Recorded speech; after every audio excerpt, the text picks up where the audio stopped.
Yo, can you hear me? You listening to WAW, what a week. Hello. Yes, I'm back to my usual posting. Well, whatever usual around here is. Some may have seen that Eugene Koza graciously stepped in a few times. Something for which I am eternally grateful, Eugene. Very good job you did with the politics, but please come and pick up your booster seat, because we can't use it anymore. Please don't forget. Right, back in the saddle. Welcome back to WAW, what a week. Yo, can you hear me? You listening to WAW, what a week. What a week. 2 weeks ago, our next guest posted a picture while attending. But to many people, it looked like it was him sitting next to himself, watching himself playing basketball. It's just one of the reasons we find him fascinating and why we asked him to come in. Thankfully, we didn't have to pay him a salary to show up. We just asked nicely. So please give a wow welcome to Robot Boii. Mtandeni, my dog. Yo, I was using engine number. you coming with the number plates now, eh? I meant VIN number. Big dog, what's going on? My dude, I'm so happy to have you here. Thank you, King. Auckland. It's dope, eh? I see you brought us some nice stuff here. Yeah, you know. Okay, so tell us about the Flavortron. What on earth is this? Flavortron is the Robot Boii flavor collaboration with Morfire. Sure. Can designed by the boy, named by the boy, and it's 3 flavors, as you can see. Sure. And yeah, read Yellow Creed, man. If you need energy, no matter where you are in the world, keep the same energy. Flavortron. You know, the other day I was driving through Swartragens. Yeah. Swartragens is a little town between Rustenburg and Zeerast. Okay. And I stopped at a little Portuguese store because I needed to buy the takeaway nyama. Young snack, man. And an old Afrikaans man, he's a farmer. One of the way he's dressed, he's a farmer. Walked in there and bought a Morfire. You know, my heart just quietly did an air punch. Like a tango. My heart did an air punch that Morfire Moswatragens. Yeah. And Zeerast. little pass by. Yeah. This was in Swartragens, not even Zeerast, Swartragens, bro. That's the power, man. So shout out to you guys. Shout so out, we need to do this for God. Come on. Did you hear that? Tito. That's the why. Oh man, so how did you get involved, Lisbu? And why did you agree? Because I mean, you could have endorsed like a ton of other stuff. I think in the beginning, man, I've always had foresight of what works in terms of the boy. And it tastes good. Thank you. Sure. See? Tango. Morfire is an energy drink. I'm a robot. A robot needs energy to function. It needs oil. You should have done this with castor oil then. But if you are listening and watching Castrol, thank you for the You're welcome. You're welcome. the plugging. Hey, Because percentage, robot, you must be oiled. And robot. P95, Exactly. total Sasol engine. If you're watching, I'm kidding. So basically, that was my mind went, okay, here's an energy drink. Sure. And this is who I am, this is what I do. Yeah. You know, so I reached out to one of the dudes at the time who was promoting Morfire because I saw the t-shirts and the cap. Yes, he connected me to Spiwe, the founder of Morfire. Then Spiwe introduced me to Sbu. Sure. And the relationship from there just grew. And the rest is history. The rest is history. I can tell you're a creative. Introduced me to DJ's Boo. And then from there, the relationship just grew. Yeah, it's the bars. You know what I'm saying? I first interviewed you at Metro about 5-6 years ago. Mm-hmm. And then you were more the McDonald's guy than anything else. Yeah. Tell us about that era of your life where you're building and looking back over the last 5-6 years at how far you've come. Yo. How it makes you feel. And it's a blessing, man. And shout out for that too, you know, because it's those platforms as well. And in fact, at the time, our mandate, myself, Lofense, when we came up with the feature, was we're going to interview kids that are making inroads in terms of social media. Because at the time, it wasn't a big deal that you could do this. And there's a handful of us also. And you could do this for a living. Yeah. And we're going to interview every single one of them until something happens. Yeah. And you know, to my point, like big shout out to you and Fenton for that platform as well. Like, yes, sir. At the time, it was me just doing these McDonald's videos because I've got concepts and ideas in my head and things that are gonna live forever, because the country's always giving us content. Sure. So when there's a reshuffle, I can go order a new government at a McDonald's drive-through. Maglose Chiefs, ngicela ukuthi ngicela Chiefs ngoba kanti idliwa phi. You know. Iloku iyadliwa. Shout out to Orlando Pirates. Tick. So it was that, like, I was like, yo, let me create this content because it can live forever and I can always do this thing at a McDonald's. And because social media didn't know me yet, they knew me for my content. And if it's the content I'm always shooting at McDonald's, I then become the McDonald's guy, the McD guy. Like I said, now that's how I knew you at the time that we brought you into studio. And from there, we had to, with the attention we have, start building the brand Robot Boii at the same time. Because that's what people need to do with attention. You need to use the attention to build and grow what you're trying to achieve instead of stick to the hype, because hype dies. Guys, never waste attention, even if it's negative. Please. The minute you have eyes on you, use those eyes. You know what I mean? So that's that era, that's that time where it's like, okay, now we have this attention, people are watching with the same concepts and these ideas. Let's build this thing, and then let's get more campaigns, let's get more plugins, let's get more deals and more ideas that can grow out of the attention that I have here. Were McDonald's involved in this? So they got involved, I think, 2 years later. When they realized that, Flip was sleeping on our own shit. When I met the CEO at the McDonald's at Rosebank, Greg Solomon. Sure. And then he connected me to the people and the agencies, and then we had to operate something dope. Were you able to invoice for the previous 2 years, or is that other bridge? I was able to, with my chest, say how much I should be getting type of thing. Because it's like, yo, I've been running with you for this much, and this is how much I've done. And in fact, your people call me the McD guy. Sure. Certain things that you do without me, the comments are like, yo, but where's this Where's guy? the guy? So yeah, you know, and that's the growth. And ever since, man, the same things, just on higher scales, better equipment, better levels, and that's the growth. You know, Shimza did a workshop for kids in Tembisa about 2-3 years ago. And there was a kid in the creative space who was saying he's looking for gigs, he's looking for agencies. And I was telling him that, you know, you need to do similar to what you did, where do stuff and just post it. Do stuff and post it. Or if you see an ad and you feel you could have done a better ad, do the better ad. Show them. And post it. Don't wait for you to be given a gig. Give yourself the gig and post it. Because it lives there and they see your creativity and they might call you for the next one. There's no gatekeeping on the internet. There isn't. The internet, if your video hits 2 million views, it's hit 2 million views. And that's the gig you created for yourself. You can't take that away. And that's what you present to the people. If your favorite brand is More Fire and you've seen More Fire ads, you're like, and you feel like these ads have no fire, create your own ad and post it. Create a spark and bring in the fuel. Absolutely. Yeah. And it actually frustrates me to see how kids are sleeping on themselves and on the internet access that they have. Guys, internet is your best friend. Like on God. Yes. Anyway, let's go to pre-internet. Yes. Because you were born, in fact, you're about the same age as the internet, like choice.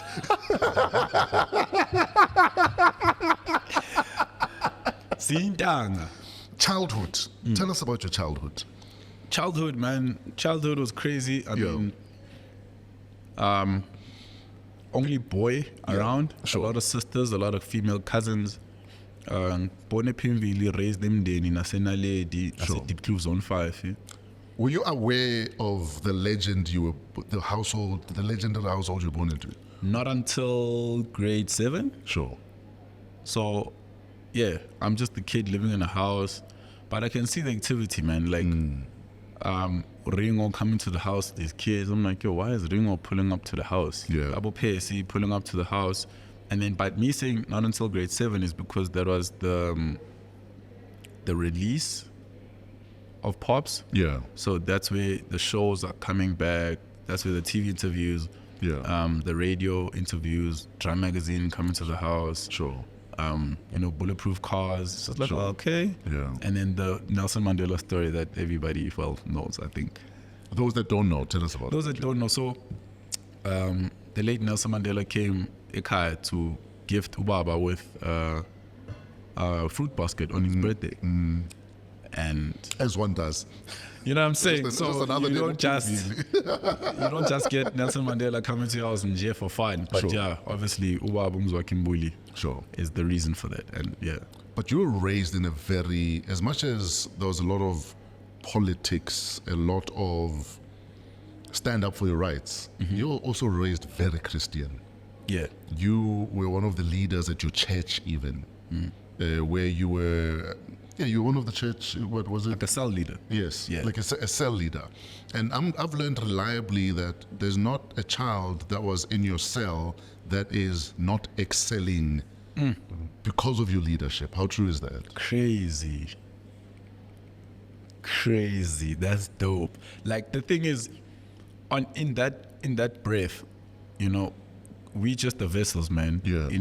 It's being able to be used by God and being able to allow God to use you with the same discernment that you need to. Because Yes. having the position and the discernment are two different things. Yeah. You can have the position as a leader but still do your own thing also. Exactly.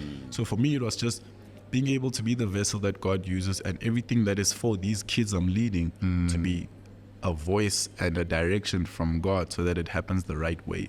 It's like Christ always spoke about not my will but your will, or I do the work of my Father, or the will of my Father, the one who sent me. Because as Jesus, he could have done his own thing too, Exactly. with the powers, whatever. But that's what it is for me. Like, being raised in a Christian home gave me the foundation, and then being in a church that is discipleship based gave me an understanding of discipleship and what it means to be a leader and a leader of leaders. And with everybody else I was leading, it was that, Uguti, yo, this is how Jesus did it, this is the template, this is what the Bible says, and this is where I'm at. And where I'm at, I'm going to help you as best as you need to be helped. You almost responded with either disbelief when I asked you that question. Why is that? It's not disbelief, Or pride even. it's a form of being humbled at the statement, and at the same time being grateful at the fact that that's the result. Yes. Because I never, because these are people's lives, by the way. I can only tell you ABC, and if you apply ABC, you'll get EFG. You know what I'm saying? So it's like one of those things where you hope for the best, but you can never predict where someone else's life is going to go after your guidance. Parenting 101, basically. You understand? Yes. Yeah. So where are some of these kids that you used to lead? So some of them are, the one guy, I remember he told me he got married, he got engaged. Wow. The other guy invited me to his wedding also. The other guy is working as a marketing director under Chepa. Jeez. The one guy is, actually a lot of them are engaged. That's funny. A lot of them are engaged, and most of them are like businessmen and women. Wow. Yeah. And it makes you feel what exactly? It makes me feel, in a form, purpose-driven, because, like I said, the Christ model, the work of my Father. So being able to have done something in someone's life or impacted someone's life eternally, with or without my presence now, Sure. if that makes sense. I hear you, though. Yeah. So I think that's dope, man. It's like inspiration is an ongoing thing. I can say something to a kid in high school now, and that kid 5 years later meets me and says, yo, when you came to my school and you said this, it led me to this. And that's influence. It's the best feeling. And I think often we take it for granted because you've moved on with your life. And it's only when the plant whose seed you planted comes back and gives you feedback that you realize that, oh, flip, I did that. Because that's our job. Our job is to water. Yes.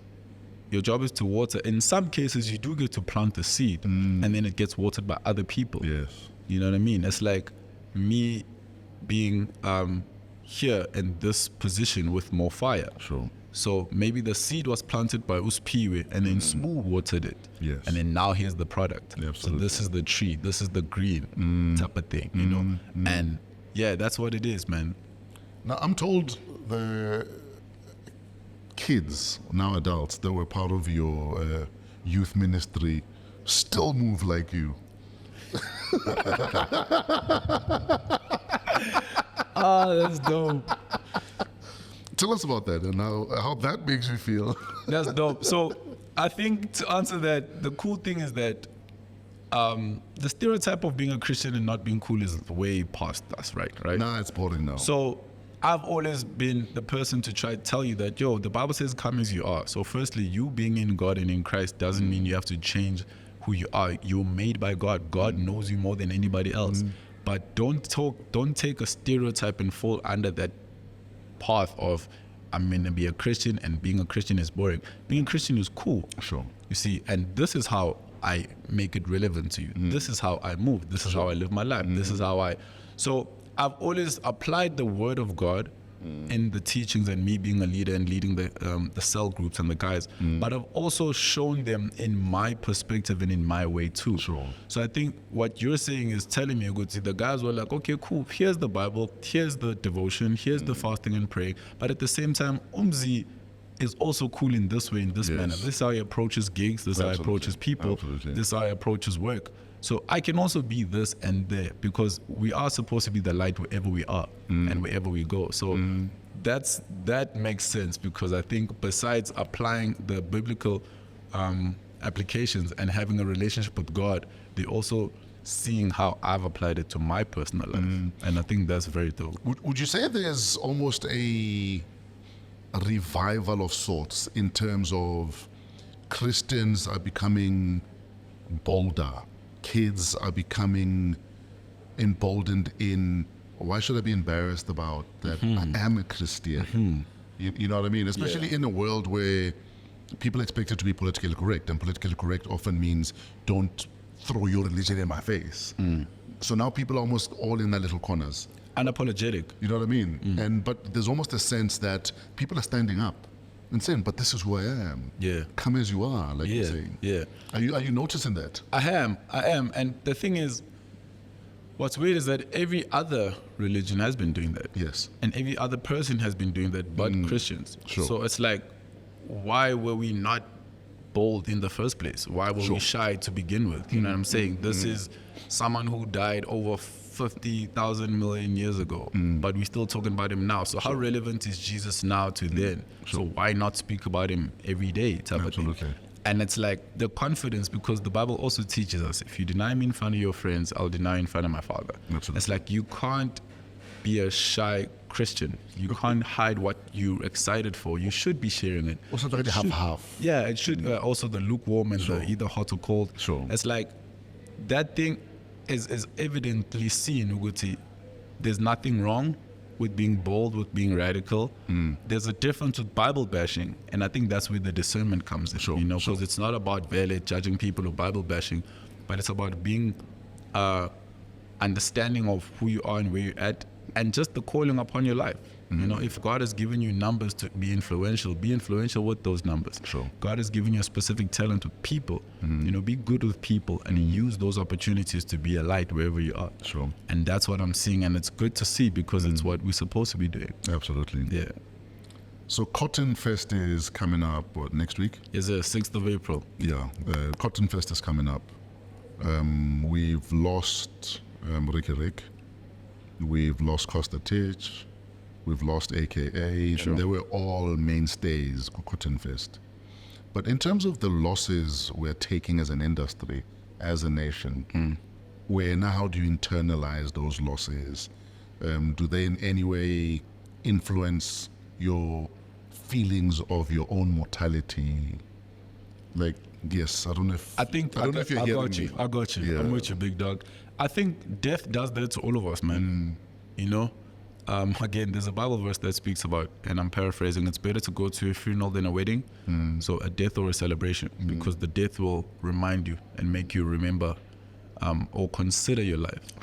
Right? Because that's what it is, man. You know, you'll want to live like you're never gonna die, but unfortunately we all gonna die one day. So it's like a death does that to you. It gives you what am I doing right? What am I doing wrong? What should I change? What should I consider more? What should I appreciate more? You know, is it time? Is it family? Is it the purpose? Is it the gift? Is it the materials? Is it, you know? So I think those deaths, especially being in the industry, they always make me appreciate the industry more and try to remind everybody more about them too. In my merch, in the custom jackets, in the sayings I do when I perform, also in like the fact that let's go harder for the guys that we've lost that were part of this, that would have loved to go harder, you know. Yeah, I remember I did Amafest. I'm in London, one of the biggest Amapiano festivals in London. And I said to the crowd there, I'm like, yo, can I please get a piece, my chance in the air? Because I know for sure if Kilakau and Mpura was still alive, they would be on the stage, you know, type of thing. And these are people that they also know their music, so they're also like, oh, hectic, you know what I'm saying? Just those shout outs, those dedications. And yeah, that's what it does, man. It just reminds me to always consider life first before everything else, you know, yeah. You just reminded me of Killer Cows. Yeah. Hey, we've been losing people. A lot, King. And like people, we lose people every day, basically. You know, it's just that obviously the ones that are in the limelight get seen or recognized more. But yeah, like we are losing people every day. Let's talk about the importance of staying grounded, the importance of humility. The other day I met you at Northgate, and those kids losing their minds. Like, guys, kids lose their minds when they see this. Like, their minds. Kids are losing their minds. I mean, you walk into our studio here at Amped, and some kid literally burst through the door. And, you know, because we're recording, security wanted to keep him out. It's like, no, man, let him come in. Bring him in. This might be his one chance for the rest of his life to actually interact with you. So it's important that we are humble at that level. Tell us why it's important for you to be accessible like that. For me, it's because I'm, as funny as this will sound, I'm a human, guys. Robot. But I'm human. I think what we don't want to do is we don't want to give the wrong impression because of music, TV, and social media that places us on a pedestal. You don't want to be too far off on a pedestal because you're unrelatable. Sure.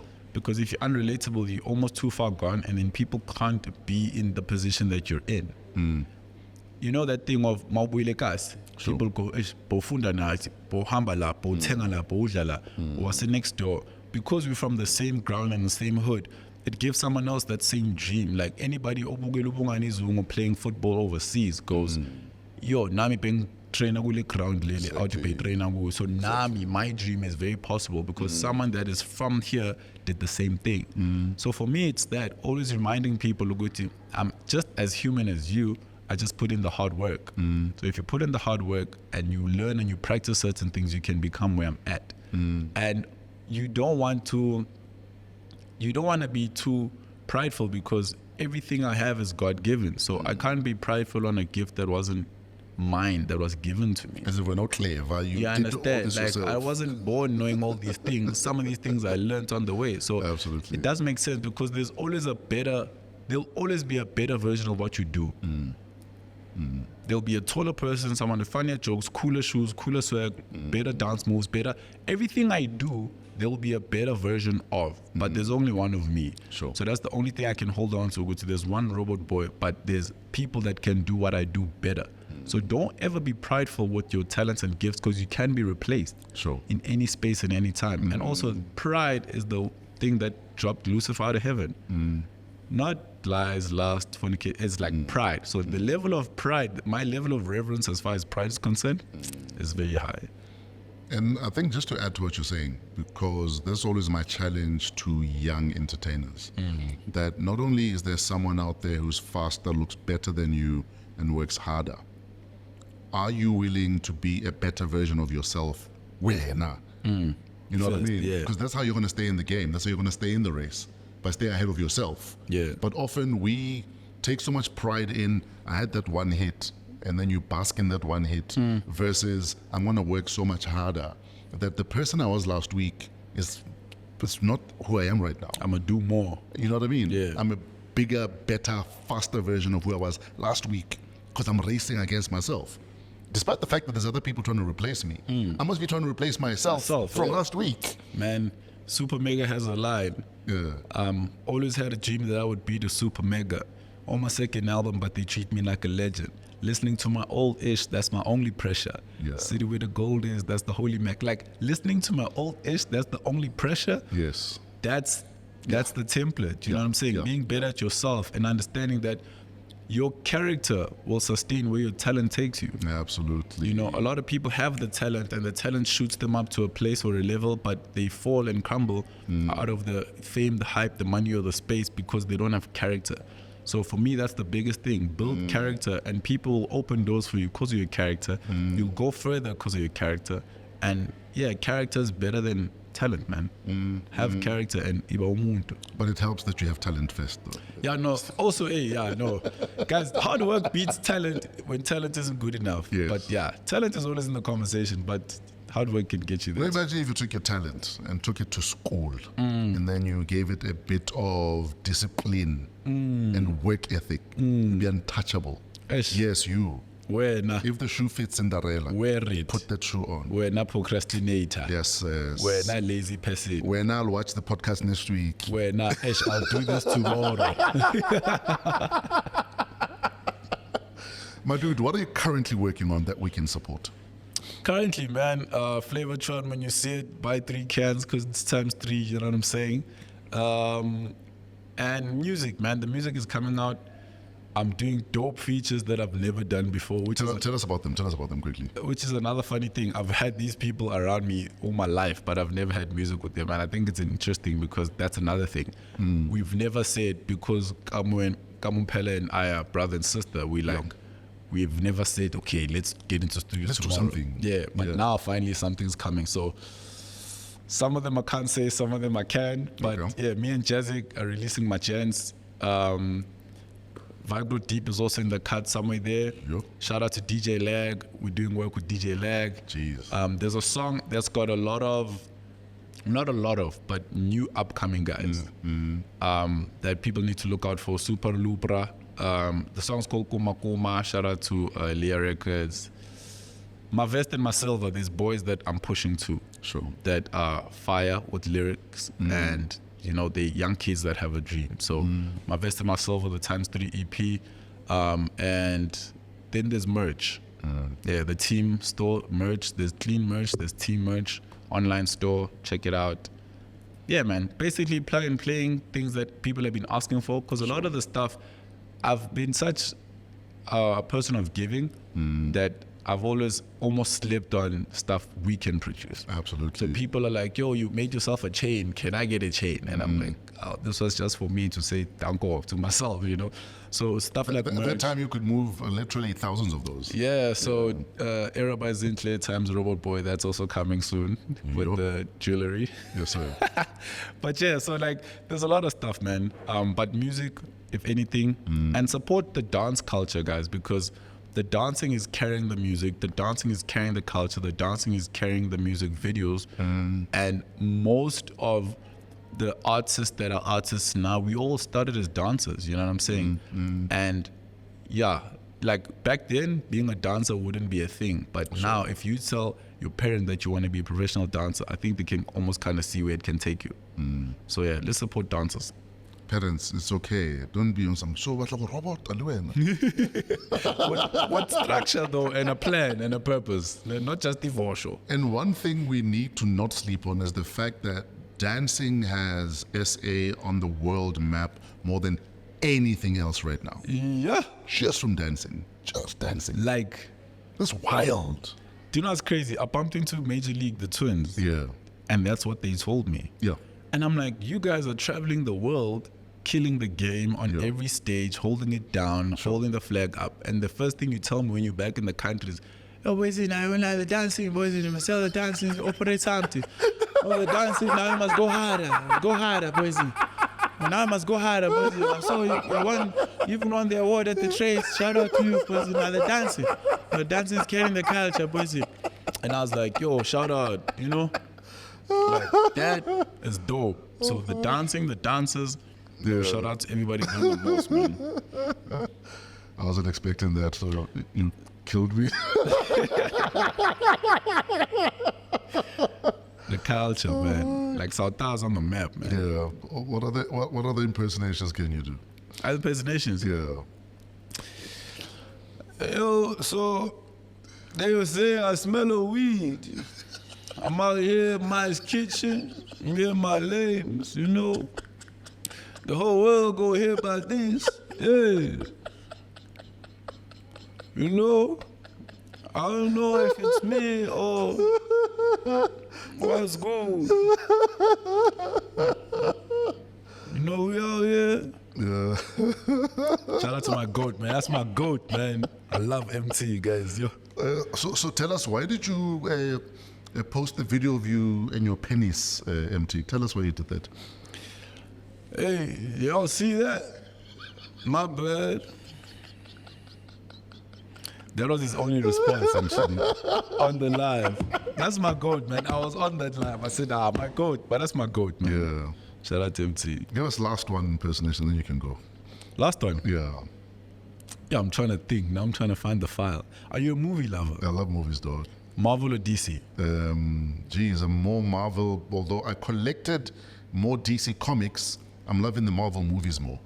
Okay, cool. Yeah. Marvel movies more, Yeah. but DC comics. Sure. Okay, so why I love DC is because the villains aren't just aliens. Sure. I feel like every villain in Marvel is just aliens, except Thanos. Yes. And then, but DC, there's like Joker, freaking Bane, and like, We can relate to them as human beings. Yes. So, Joker would pull up and go, do you want to know why I love WAW? You see, what a week is by Fresh, and Fresh is one of the freshest guys in the game. But the Batman doesn't agree, because Batman only watches Popcorn and Cheese. But before Popcorn and Cheese, there's podcast and chill. And I was wondering why, Mr. Wade, you would wonder if these podcasts are educational or just wasting our data. But for now, folks, as Brain, I shall show you where I will receive my people. Thank you. Yeah. My dude. King. My dude, I have nothing but respect for you, dude. Like, nothing but respect for you. Same. It's been incredible watching the last 5 years of your life. It's almost like everything you do, you multiply. It's almost like God is like, yo, guys, I'm not done with this guy. I'm yet to show off. Because this is my dude that I'm going to show off with. Yeah. Do you ever feel like that? A lot of comments come with, hey, God's favorite, God's favorite, God's favorite. And I just think it's application of the word. Sure. You know, if you seek me wholeheartedly, you will find me. Sure. And I seek God, bro, as much as I can. And I think the closer I am to him, the more I can hear his voice, even through a whisper. Sure. Not even through him shouting or him being across the room. You know, when someone is across the room, there's more voices that distract you from the voice you need to hear. Exactly. So I try to get as close as I can to him so that every instruction, everything, and same with Calvin, you know, my management and my team is like impeccable, man, and everybody's grounded and rooted in God too. So I think that's another important thing, is that one, you know, it's everybody around me, my family, everybody's holding me down in prayer, and we're moving aligned with the purpose. And yeah. In closing, was there ever a period in your life where you felt like maybe he's abandoned you? God. Or where maybe you questioned your faith? Ish. So I've never questioned my faith, but when we lost the boys Yes. at once, all 5, Yes. Yeah. I was like, okay, I know everything happens according to your works and your will, but where is this verse in the Bible? Because my brother, I'm make not it make 5. sense. Yeah, you know, make like it make 5. sense. Yeah. Like, honestly, and I don't think I've ever said this before, honestly, that was one of the first times I ever felt like I need to stop making friends. Because I'm almost friends, or I'm cool with everybody. I know everybody, and I can walk in a building and greet everybody because I know everybody, because that's my heart. Like, I try to not. But after that, I told myself I'm not, because one death is enough. I'm affected by all 5 because I know all 5, or I was in the space of all 5, or I made it an effort to know everybody. So it's like, then everybody else kept on passing away, and people are like, Robot, because there's a video of me with someone, and I've been to someone's house. I have their numbers. So there was a moment where I almost stopped making friends, or stopped trying to grow this thing of The me network. The network. Yeah, the network of being able to make friends that easy too, and just being having a big heart, man. So that was the only time where I was like, okay, come out this thing, because I can't afford to get as hurt as I am now. And then, yeah, that happened for I think a month, and then I made more friends. So we out here still. We're back on the rodeo. Yeah, but besides that, man, that was the only time I was almost like, Dude, we're gonna have to let you go. The team is shouting. They're starting to throw popcorns. That's a cheesy line, but what is Georgia? Scottie Pippen is on some Jordan. There you go. Hey, let's go. My dude. Yo. Like I said, not only am I a massive fan of yours, I'm a massive fan of your work ethic, because I've encountered talent for the last 30 years. Crazy. But I don't encounter work ethic such as yourselves often. And that's one of the reasons why a lot of the talent that I encounter fizzles along the way. Because they don't understand that the work ethic is what keeps you going. Your talent alone, eventually we get used to it. You're talented, so what? Crazy. But are you willing to back it up with work, with discipline, with work ethic, with showing up for yourself, or showing up in JA? A lot of kids are not doing that. And that's one of the reasons, and I was telling Mosquito, one of the reasons me and you will continue gigging 30 years down the line. Vinny the same, Glenn Lewis the same, Christos the same. I've told all of them that. The reason why we will gig for another 10, 20 years, because half the kids out there that are talented are not willing to work. Yeah. Not willing to work. And that's true. Like, those are bars. Yeah. So I love and respect that about you, that you're willing to work. Nah, thank you. So don't stop working, don't stop building, don't stop giving them a reason to say, squeezing in, why is he doing all the jobs? He's doing all the jobs because he's damn good at all the jobs. What are you doing? Hard. So if you need a representative at the court of squeeze us in, I'll be there for you, my dog. No, I got you. Can I have my representative to speak for? So what I love about Robot Boii is that what my dude does is that he's immaculate, and my dog, like, appreciate you so much. And what I love about you is that you, I got you. In fact, I don't need to show up. You'll wear a mask and do that. Yeah, no, I got you. But shout out, King, appreciate it. And it goes like both ways, man. Consistency. You know what I'm saying? Consistency. Whether platforms or no platforms, you still... I use this example about David Beckham. I like saying being a brand means you can change careers even though we were introduced to you by a certain thing. Absolutely. David Beckham hasn't played soccer in a while, but he's still David Beckham. He still trends. I don't think in soccer. we associate DJ Fresh with the radio. You still DJ Fresh. You know what I'm saying? With the different things that you do. And that's what I mean by brand. Building something that stands and something that is. So shout out to you for the consistency too, King. Now that we're done saying nice things to each other, I want to ask Robot Boii to leave our studio. Thank you for the more fire. Please support, guys. Support running. Wayevula itithixo. Amanye mawuvula ithi Sathane ngethakathi. Angazi mara le somandla. Dango. Robot Boii is about to leave the building. This is WAW! What a week. What a week. This kid really kicks. So, you can say you don't know what it's like to live in Annandale because you don't know where it is. You can say you haven't heard of the thought-provoking play for colored girls. Then again, you're probably never going to be on a billboard in Times Square, New York, too. Well, our next guest is familiar with all of that because she's done it all. Please give a wow welcome to SIO. Yay! Yay! Yay! Oh, SIO Corner! Yay! You're also Lulama. Yes, I am. I You- also love You also have a name that I've heard people butcher like a lot. throughout my life. People see it and they say Sioban. Aish, sounds like an ointment for an ear infection. Sioban. But you're Siobhan. Yes, sir.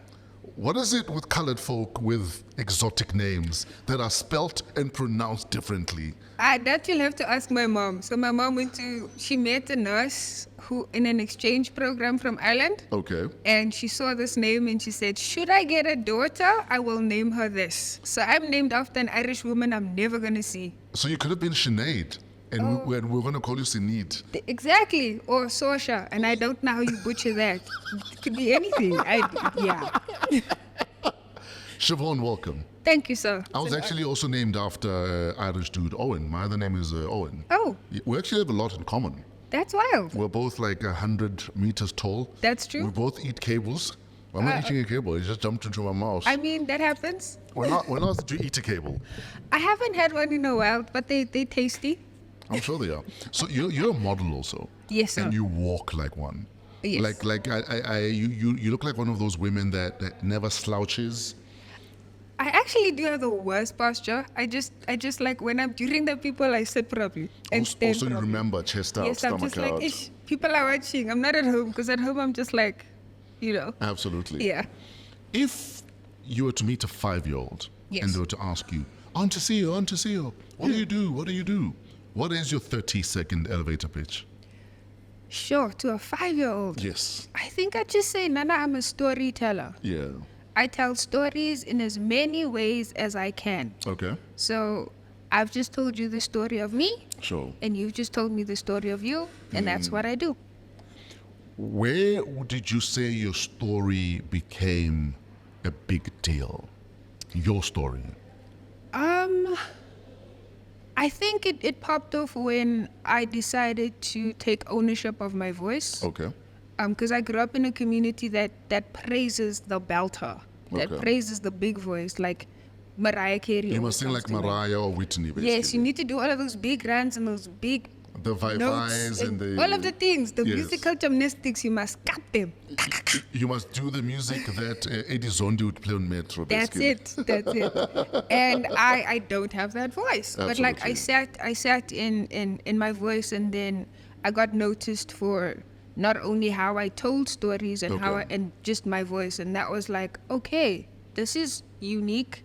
And there's something special and specific about it that's pulling people's attention, which is sure. something I'm like, I wasn't used to at the time. I mean, I've grown accustomed since. Mm-hmm. But yeah, just sitting in my voice and taking ownership of that Sure. has changed everything. Growing up in Ennerdale, how has Ennerdale shaped the woman that you are? Annadelle is And also the woman that you're not. okay. So I think it both. It's essentially the answer to both those parts. Okay. Annadelle made me rebel Sure. against everything I saw. By the way, it's one of my favorite townships to actually party at. Oh, lovely. Yeah, I've played some of my most memorable gigs I've done in Ennerdale, including one at Dominic's Paradise on Christmas Day. At Totis. Dominic's Paradise, guys, is a club. It's a house Yes. turned into a club. Yes. With a pool inside. That's it. Yeah, oh Toti. It's for that. Yeah, no, everybody went there. Everybody's had a run Absolutely. through that space. That's one of my favorite career parties ever. I'm glad. Anyway, carry on. you Yeah, were so saying. Annadelle made me rebel because it had a very narrow view on what it meant to be a person and a professional. And I did not fit in. I had sort of people didn't like that I have a black father and a colored mother when Okay. I grew up. So that was sort of like As in what, you're not colored enough? I wasn't colored or black enough Okay. for them. So I was in my little bubble by myself, and I ended up spending a lot of time alone Okay. because of it. And I was just like, okay, y'all don't want me. Fine. I also don't want you. And I'm going to go and become my own person. I love the Ennerdale attitude. So that's how it shaped me. And I looked at everyone around me and I thought, I don't see role models in this space. Sure. I don't see a lot of people I aspire to be like. And I'm sad that that's the case. So I'm just going to model myself after this weird creature I see in my head. Okay. And that's who I've turned out to be. And tell us about this creature. What did the creature look like? She was the girl that shaved the sides of her hair off when Okay. everybody was just like, "We are but very cunt." I had a purple mohawk, like a literal skin Yes, from the UK, like yes. strip of hair. I love And- Skin. Yeah, she's Yeah, amazing. she's incredible. But like had that vibe, and everybody's like, everyone would look at me and think I was a Satanist Sure. for a long time because I just veered very far left. Sure. Yeah, but I was just like, okay, she looks interesting. Let's shock everybody. Let's just see how much I could shock everyone as a teenager. So where are the parentals in all of this journey that you're walking, trying to find so- yourself? So Daddy-O, the rents, Daddy-O is gallivanting and making lots and lots of other children with other people. So he's not as, at home. As one does sometimes. You know, Yeah. you know what it's like. Yeah. So that's what Daddy-O's doing, and Mom's working. Mom's doing the best she can to provide and keep a roof over my head. Sure. And she's also taking care of a lot of her siblings and my cousins. So Okay. aunts and uncles, very sort of fluid and migrant family setup. Sure. So that's what's up. So I'm left to my own devices quite a bit. How did that not turn into you walking the wrong path? Because often kids left to their own devices right now either home with 3-4 kids with different fathers. Yeah. They have a habit, or they're in rehab, or they're trying to find rehab, or Yeah. families trying to look for them. Yeah. And generally that happens across most townships. Sure, Yeah. sure. How did you miss that bullet? I looked at, again, the rebel in me is just like, I'm not going to do what everyone else is doing. Because okay. I'm just like, what's the point? Also, Sure. I definitely hang out with them. Sure. Don't get me wrong. We'd blow them together and they'd all be drinking. But and- there's a line basically. Sorry? You drew a line somewhere. Yeah, it's just like, okay, what is the consequence of this for me in the long term? And I thought about that early, and I was just like, if I cannot find 5 solutions to this one problem, I'm not getting involved. And Sure. more often than not, I'd be with you and I'd just be like, please don't let the cops come, because I don't know how I'm going to get away from that, because I'll Yeah. be guilty by association. Absolutely. But I didn't engage in their behavior. So I'd be with them, but I was just like, nah. After a while, it just didn't make sense to be friends with any of them. Where do you think you got that from, though? That common sense that I might hang out with the bad kids. Yeah. But I know I'm not a bad kid. I know my intentions are different. Yeah. But it's just this is the company I'm stuck with right now. Yeah, I don't know. I just feel like that was ingrained, and I also, I've had empathy for my mother.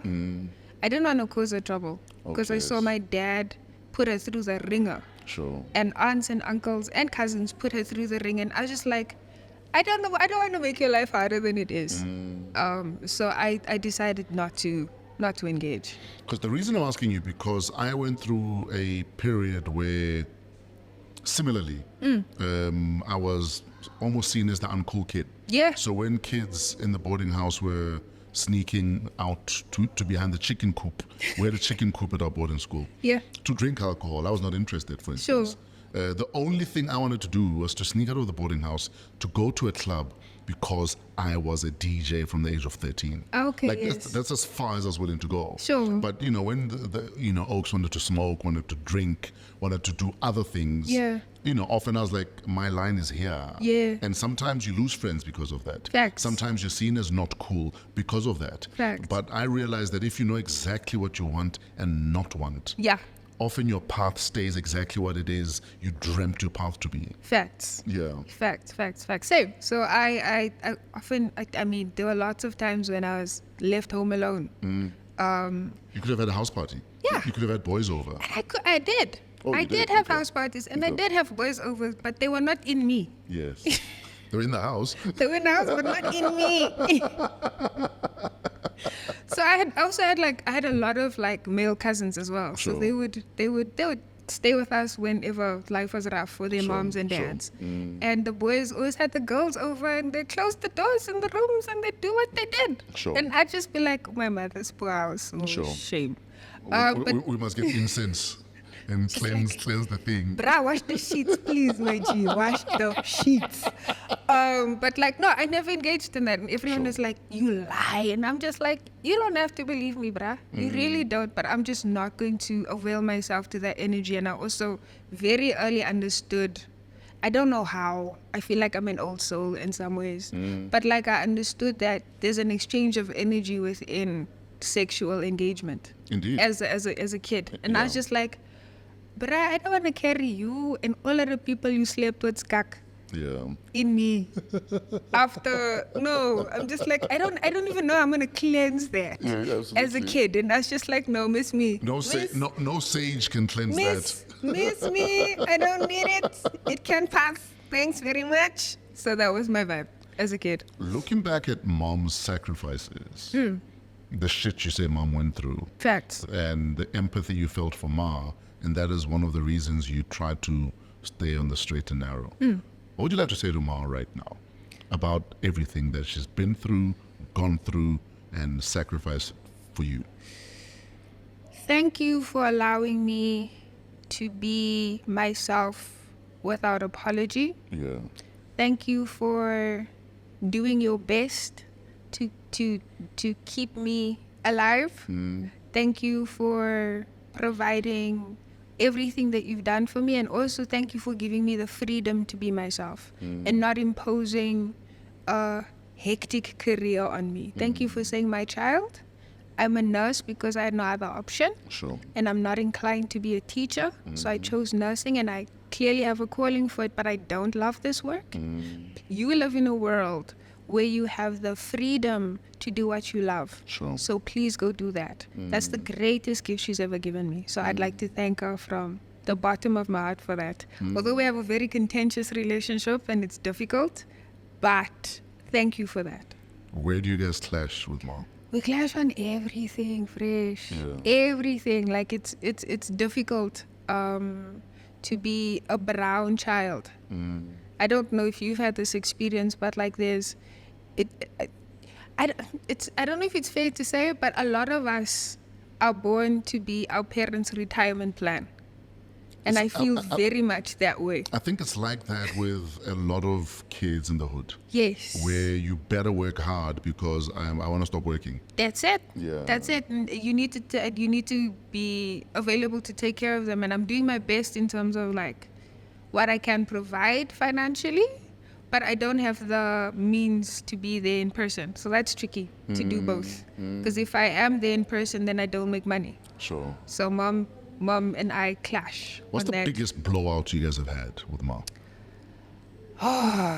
Do I say this? Yeah, I think you should. Okay, so Take us in your confidence. Okay. It's a safe space. All right, so mom. But I went to London at the beginning of the year and had a very stressful time coming back. And I was coming back into a play I was cast for Colored Girls, and I haven't been on stage as an actor in years. Sure. So it's been a good decade or so since I've been an actor.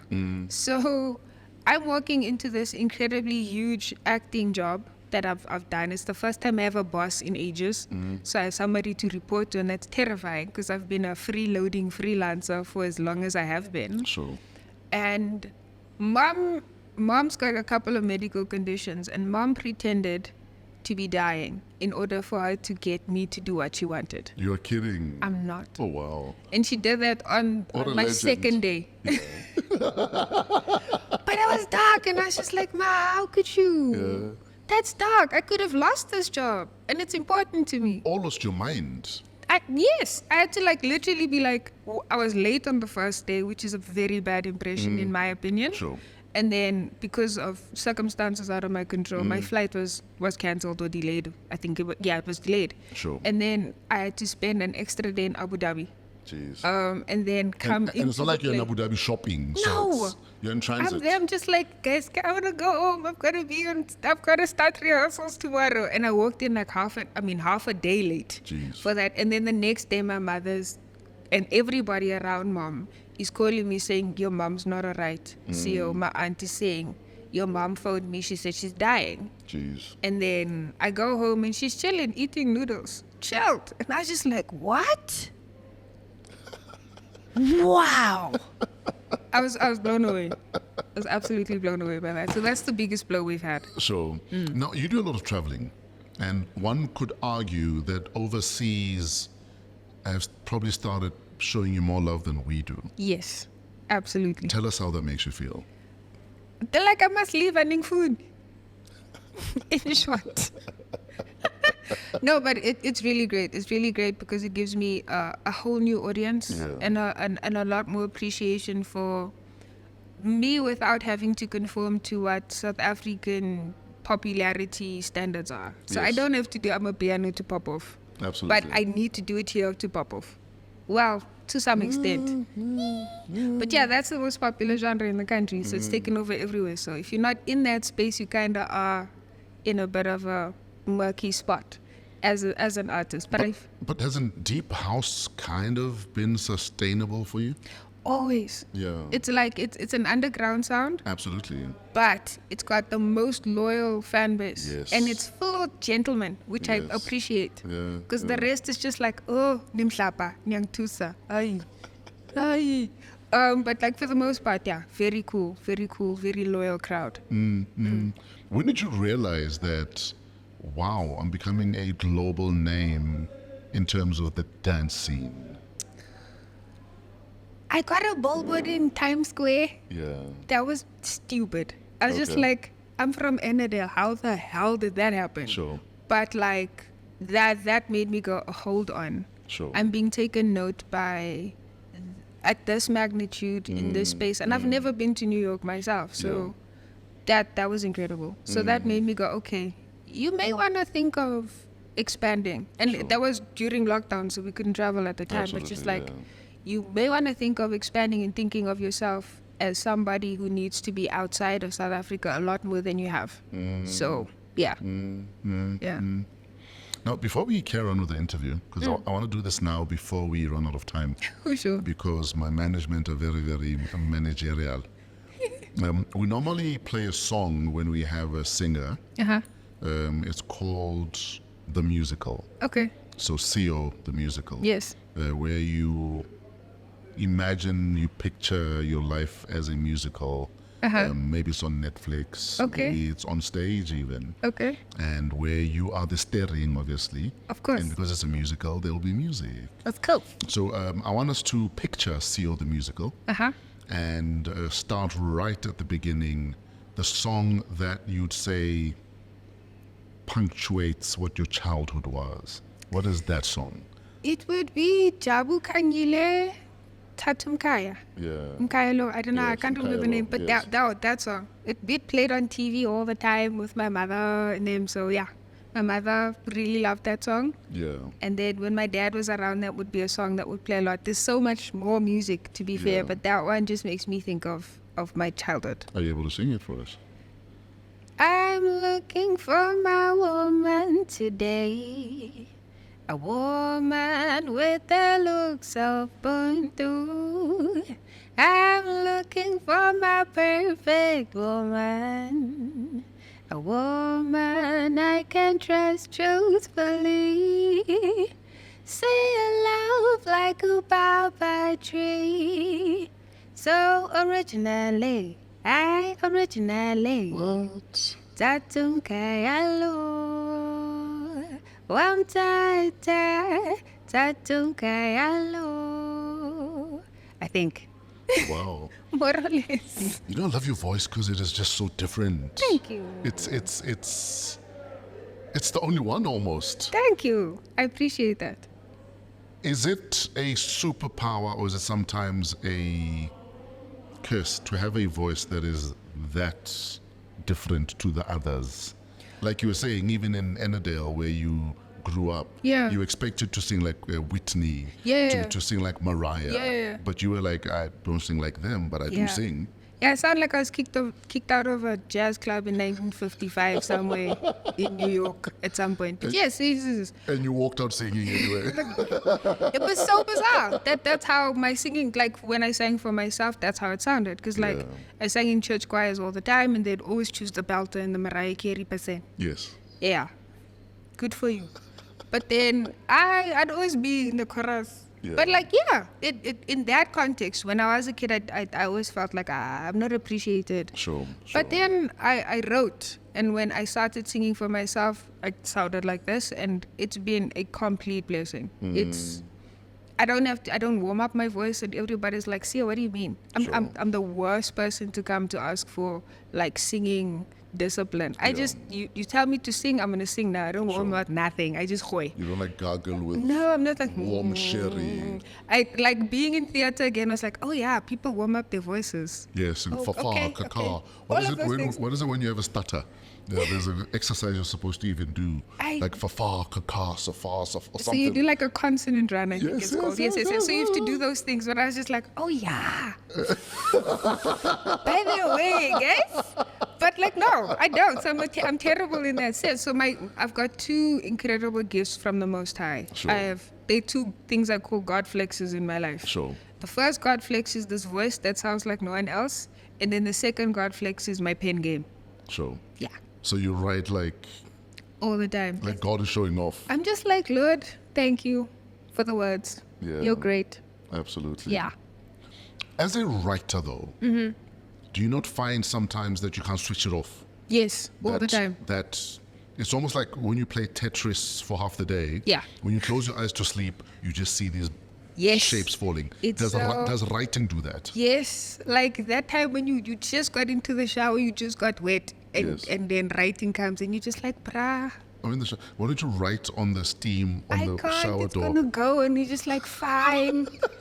Like it's like another person, and I have this chat with my writing. I'm just like, now? Yeah. Really? Yeah. And there's also been so many times when you get hit by a song specifically Sure. in the taxi, and everybody's like, Who is she? and then Fathanui, and so it is often convenient. Which of your songs that we know would you say came to you at the most inopportune time? Either you're in the middle of a screaming match, you're sitting on the loo. I don't know. Yeah. I think. I don't think I have any of those really. No, not that you know. But it can switch off then, a little bit. It can, it does subside now and Sure. again. I get like waves of busyness and silence. Yeah. SIO the musical. Your teen years, when maybe starting to notice boys. Are there any songs or anything you wrote, inspired maybe by your first crush, perhaps? Yeah, I was such a romantic. Don't tell anyone. But like I would write poems Yeah. for my crushes. Okay. So I wasn't the kind to sing or just have songs for them. Sure, No. sure. Yeah. So I wrote poems for them. May we hear one? Ooh, I'm not gonna remember all of it. Okay. Because it was like high school. Sure. But like, there's a boy I had a crush on who had a crush on me, but we didn't know until after school that we liked each other. But anyway. Jeez, okay, one of those. So it goes, dark and light, light and dark. Where is the kindler of this spark that rules the way I think, that dictates the way my heart beats, that finds all the secrets I try to keep just by listening to the rhythm of the way I speak? Oh, I can't remember the rest of it because it's very long. It was like a 4-page poem, but that it was called My Secrets. That is incredible, though. Thank you. You're a poet. I've been told. I thought it was just in your bio. I mean, I've been told. I've been told. Seal the musical. The one song of yours that you'd say changed everything. Changed your 1,000 fortunes. memories. You're that tune, dude. 1,000 memories. It absolutely changed everything for me. That it made me think, you should potentially stop doing your job. And I did. I quit my job. What was the job at the time? I was a model booker and a casting director okay. at a production company. Okay. So yeah, I did 1,000 memories, and like that made me go, okay, I might need to quit my job and pursue this seriously. So what changed? Was it like the bookings that started coming in, the radio play? Yes. The booking started coming in, the radio play started coming in, and just the demands on my time away from work became so much more. And I was just like, also I got the remix package from the gods on that, and I was just like, hold on, Oshun Lade and Ajaz and Charisma have worked on my voice. What do you mean? Exactly. Those are gods in the deep Absolutely. house space. Like, what Absolutely. do you mean? So that was crazy. How did you hook up with Julian? Julian found a song I did with guys from Dobsonville called Lilac Jeans, and the song was This Love. Okay. and he was very impressed by the story and what I wrote in this love. So he's just like, "Are you the girl that wrote that? Yeah. And are you singing?" And he hit me up on Facebook Messenger, and I was just like, "There's no way this is Julian. Yeah. There's no way. There's no, like, why? I asked my cousin to double check it. It's Yeah. like, no, it's him. Yeah. Definitely Yeah. is. And then we met. He sent me the beat, and then we met up in person to record, and that was crazy. I was just like, what is going on? I don't understand. Whose life is this? What is happening? But yeah, so met up with Julian, and he loved that, and we've had a good work relationship since. And then there was talk about you feel you were not credited enough, or you were there issues? Was there ever any issues around the song? Yeah, just like house music and dance music specifically, and I didn't understand this. It looked like a really cool thing because I was very afraid of fame. Fame Sure. looks like a beast. Yeah. If you step one toe out of line, you get completely pummeled by the police of the space. And people who don't know you actually. Yeah, I don't really know who you are. The irony. Yes, yes. Carry so on. so I felt like that was scary, but I liked that I didn't know the house vocalists at the time. But then I learned later Sure. that that's exclusionary, Sure. and that we all need to be credited. There was an award. We were nominated for 1,000 Memories, and my name wasn't on the plaque. Sure. Though it's called 1,000 Memories because of my words. Absolutely. And there's- You're 50% of the song minimum. Exactly. Yeah. So that happened, and I noticed throughout, just like listening to radio, even how sometimes they completely ignore the feature, Sure. and then just mention the producer or the lead. sure. So I was just like, okay, I'm not loving this house business. I want to take a step back from it. We need to change the model. I need to change the model, and then I was like, okay, I decided to do one house album. Sure. That was my second album called Features, and I featured all of the producers, which Yeah. is rare, and I Sure. don't think it should be. Yeah, they were your bitches. In shot. I'm sorry, guys. That's not what I think about you at all. That's what he said. But yeah, they were very open to it. Like, finally somebody else is doing that. But I haven't seen it done a lot since. Sure. Since I did it. But yeah, I wanted to flip the script on the feature. 1,000 Memories, please. Yes, sir. What about it? I'd love you to serenade me. Okay. There's a man across town with devotion in his hands. Oh, there's a man across town with a heart I can't command. I wish he'd look at me. What does he think of me? Could we ever be? Oh, could we ever be 1,000 memories, 1,000 hopes and dreams of him and me? Could we ever, ever, ever? Oh, so sweet and so slow. Yeah. I wonder if you know of me. Yeah. Do you ever listen to songs you've made and you fangirl yourself?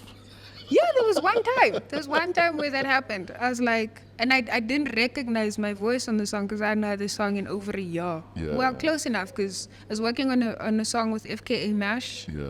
And I was always like, I hope people are listening to the words, like what I'm saying. Sure. And I realized people generally don't, and that's fine. When they do, they're like, oh, which is great. She said something. I said something worth Yeah, listening to, yeah, which is yeah. great. But then they always focus on the voice and the tone and the uniqueness of the voice. Sure. And then working with FKA Mash on a song called Bumblebee, I completely forgot it. Yeah. And then I saw a video of him playing it out before release, and I was just like, who is that? Yeah. And I was like, wait, That's me. that's me? And I got like a hit of what the reception of my voice is like, and I was like, wow, that's insane. So yeah. Okay. Remember I told you they want to tell us we're running out of time? Okay, we're It's, there. it's starting to happen. Okay. Finally, the Yes. one song you wish you had written or sung. There is a song that I absolutely adore by Nonku Piri. She features on it. I can't remember the lead's name. Sorry. Yeah. But it is called Noma's Descent. Okay. My gosh. Okay. Wow. Sing for us. How does it go? My brain's taking a walk now. You're the first of our bloodline to truly heal with time. The freest of our kind. Knowing this to be true, what have you made of all these gifts we bestowed upon you? Combination of divine alignment and perfect timing. Take this omen as a sign and keep shining. I was like, yo, ma'am, I'm gonna tattoo that song one day. You know, you sound like you should be singing in a jazz club in New Orleans. In 1961.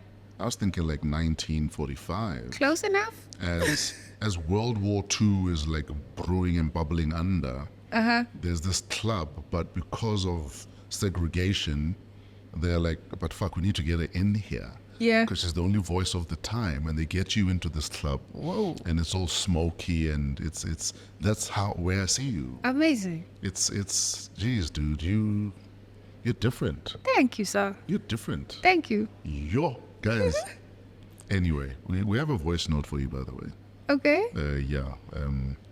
Please put on your headphones so you Okay, sure. can hear this voice note.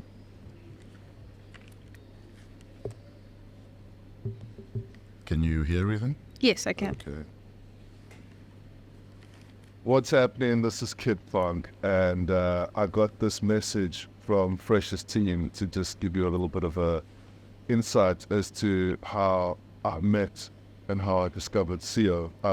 It was a couple of years ago, and I was playing a show with Charles Webster, and Charles had a backing vocalist who was SIO Black Widow at the time, and I managed to see her perform, and I thought she was incredible, had a great look, had a great stage presence. And then after that, I performed, and she saw what I did. And after my show, we just like greeted each other and said, you know, we need to stay in touch. And it's been kind of 5 or 6 years since then. And I've managed to put SIO in some really incredible situations where she's just flourished. She, I think one of the biggest moments in her early days was connecting her with Dawson, and they created the incredible Forbidden. And since then, it's just been really brave moments for SIO. You know, she released one of the bravest records I've ever released on Stage 3 Sounds. And we continue to grow, you know. She put some of the trust in me, and fortunately, some of the ideas that I have, we put together, and you know, comes beautiful. This year she's performing in Malta, Croatia, Ibiza, and we've got very, very big dreams, ambitions for SIO in the UK and beyond. So it's just the beginning, SIO. More and more things for you to come. And shout out to Fresh for recognizing true talent in South Africa. How do you feel about that? Oh, brav. Oh, I'm gonna cry. That's the only time I cry, is when I'm happy. I cry happy tears. Those are the only tears You're I one of cry. those. Oh, I'm not gonna do that. I'm not, Alan, me. Oh, guys, that's the sweetest. No, but he's an incredible dude, though. He is. Oh, guys. So Malta, Croatia, Ibiza. Yes. Hopefully we'll meet in Ibiza. I'll be Ooh. playing in Ibiza in June. Yes, I'm also there in June, and then I'm back in October. I don't know when. I'm there. When am I there? I hope the we're there the 16th. same week. I'd actually love to see you kick butt. That would be overseas. lovely. That would be lovely. Thank you so much. Yeah. Yo. Yeah. Really, really cool. For those that missed you on stage for Colored Girls, Mm-hmm. please tell us what we missed in for Colored Girls. So for Colored Girls was like, it's a play by Ntosa Kishange, who's an American playwright. Yes. And she chose that name because it is it speaks to her taking ownership of herself and her things. And that was what that play was about. It's very painful. It deals with a lot of what Black women go through, and women in general, but specifically Black women have faced. We all had to learn American accents based off of the specific places the monologues were written from. So it's a choreo poem. It stars 8 girls, and it was directed by the incredible James Glover and choreographed by Lulu Mlangeni. And it was such a beautiful learning experience for me because I had to learn again. I just went in and I was just like, you are an idiot. What did you learn about yourself in For Color Girls? How much strength we have to have as women of color. How much we have to just carry because you're expected to be. We essentially firstborn sons. That's what black girls are. We firstborn sons who have to carry the household. But the irony of it is you're all of that, Yes. but still invisible. Facts. Always. And that was very clear because that's what was happening and what we spoke about during the poem. Like I play the lady in green, and she has the lightest monologue. She fights for herself, and she sits in her body, and she sits in ownership of her body, which is something I'm going through because I've been sexually abused as a child, and it's still awkward being in my body now and again. So it was very nice to sit in a play where a woman is taking ownership of her body, and I'm just like, if there's a thing I'm going to take away from you, it is that aspect of it's okay to be me regardless of what's happened, and sit in the power of myself and sit in the driver's seat instead of wait for something terrible or somebody else to be in control.